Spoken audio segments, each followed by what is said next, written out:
Lord. கர்த்தருடைய பரிசுத்த நாமத்துக்கு மகிமை உண்டாதாக. இந்த நாளில் கூட இந்த டெய்லி ட்ரெண்ட்ஸ் மூலிமா கர்த்தருடைய வார்த்தை கொடுக்க தேவன் கொடுத்த இந்த வாய்ப்புக்காக தேவனுக்கு நான் நன்றி செலுத்துகிறேன். இதை பார்க்குறவங்களை அனைவரும் கர்த்தராக இயேசு கிறிஸ்து நாமத்தினால் உங்களை வாழ்த்துகிறேன், உங்களை ஆசீர்வதிக்கிறேன். இந்த நாளில் கூட கர்த்தர் உங்களுக்கு வைத்திருக்கிற ஆசீர்வாதத்தை பெற்றுக்கொள்ள ஆயத்தமாக இருக்கீங்களா? நிச்சயமாகவே கர்த்தர் உங்களை ஆசீர்வதிக்க வல்லமை உள்ள தேவனாக இருக்கிறார். இந்த நாளில் கர்த்தர் கொடுக்குற வார்த்தையை நான் பார்த்து உங்களுக்காக ஜெபிக்க போகிறேன். வேத புஸ்தகத்தில் பிலிப்பியர் என்ற புஸ்தகம் 4ஆம் அதிகாரம் 13ஆம் வசனத்தை வாசிப்போம். Philippian chapter 4 verse 13. கர்த்தருடைய வார்த்தை எப்படியா சொல்கிறது? என்னை பலப்படுத்துகிற கிறிஸ்துவினாலே எல்லாவற்றையும் செய்ய எனக்கு பலன் உண்டு. ஆமே. என் கண்பார்களை இதை பார்த்து கொண்டு ஒருவேளை உங்கள் வாழ்க்கையில் உங்கள் சரீரத்தில் பலவிதமான பலவீனங்கள், பலவிதமான போராட்டங்கள், நெருக்கங்கள், உபத்திரங்கள் காணப்படுதா? இந்த வார்த்தையை விசுவாசிங்க. என்னை பலப்படுத்துகிற கிறிஸ்துவினாலே எல்லாவற்றையும் செய்ய எனக்கு பலன் உண்டு. நீங்கள் விசுவாசிக்கும் போது கர்த்தர் உங்கள் பலவீனத்தில் உங்களை பலப்படுத்த வல்லமை உள்ள தேவனாக இருக்கிறார். இந்த நைட்டில் கூட பார்க்கும்போது இந்த நாளில் ஒருவேளை உங்கள் வாழ்க்கையில் பலவிதமான போராட்டங்கள், சரீரத்தில் பலவிதமான பலவீனங்கள், ஒன்று போனால் ஒன்று என் சரீரத்தில் வியாதி என்று கலங்கி கொண்டிருக்கீங்களா?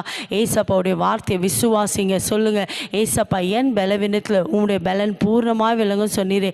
என்னை பலப்படுத்துகிற கிறிஸ்துவினால் எல்லாவற்றையும் செய்ய எனக்கு பலன் உண்டுன்னு நீங்கள் விசுவாசிக்கும் போது, இந்த வார்த்தை நீங்கள் விசுவாசிக்கும் போது உங்கள் வாழ்க்கையில் ஏசப்பா அப்படியே செய்ய உங்களை பலப்படுத்த வல்லமை உள்ள தேவனாக இருக்கிறார். உங்கள் வாழ்க்கையில் இருக்கிற பிரச்சனைகளை கண்டு, போராட்டங்களை கண்டு, வியாதிகளை கண்டு, பலவீனங்களை கண்டு நீங்கள் சோர்ந்து போகாதபடிக்கு ஏசப்பாவுடைய வார்த்தை யாரெல்லாம் விசுவாசிக்கிறீங்களோ, ஏசப்பாவுடைய வார்த்தை யாரெல்லாம் நம்புகிறீங்களோ, இன்றைக்கு உங்கள் சரீரத்தில் எப்பேற்பட்ட பலவீனம் இருந்தாலும் அதை பலப்படுத்த ஏசப்பாவுக்கு வல்லமை உண்டுங்க. நீங்கள் விசுவாசத்தோடு இந்த வார்த்தையை சொல்லுங்கள். ஏசப்பா என்னை பலப்படுத்த உம்மால் ஆகும். ஒருவேளை இந்த பலவீனத்தை நிமித்தம் உங்கள் குடும்ப காரியங்களை நீங்கள் செய்ய முடியாமல் கலங்கி கொண்டிருக்கீங்களா? என்னால் எதுவுமே செய்ய முடியல என்ற வேதனையோடு இருக்கீங்களா? ஏசப்பாவுடைய வார்த்தையை நீங்கள் விசுவாசிக்கும் போது இந்த வேலை யாரெல்லாம் ஒரு வார்த்தையை நம்புகிறீங்களோ, ஏசப்பா உங்கள் பலவீனத்தில் அவருடைய பலன் பூர்ணமாக விளங்க செய்வார். உங்கள் சரீரத்தில் பேர்பட்ட பலவீனங்கள் இருந்தாலும் அது எல்லாவற்றை மாற்றி கர்த்தர் சுகமாக்க வல்லமை உள்ள தேவனாக இருக்கிறார். விசுவாசிக்கிறீங்களா? இருக்கிற இடத்துல விசுவாசத்தோடு ஏசப்பாவை நோக்கி ஜெபிக்கலாமா? எங்களை அதிகமாக நேசிக்கிற தகப்பனே, இந்த நாளை நீங்கள் வாக்கு கொடுத்தீரப்பா. என்னை பலப்படுத்துகிற கிறிஸ்துவினாலே எல்லாவற்றையும் செய்ய எனக்கு பலன் உண்டு. யாரெல்லாம் எந்தெந்த காரியத்தில் சோர்ந்து போயிருக்காங்களோ, பலவீனப்பட்டு போயிருக்காங்களோ, ஏசப்பா என்னால் இந்த காரியத்தை செய்ய முடியல, என்னால் இந்த குடும்பத்தை நடத்த முடியல, என்னை கலங்கி கொண்டு இருக்காங்களப்பா.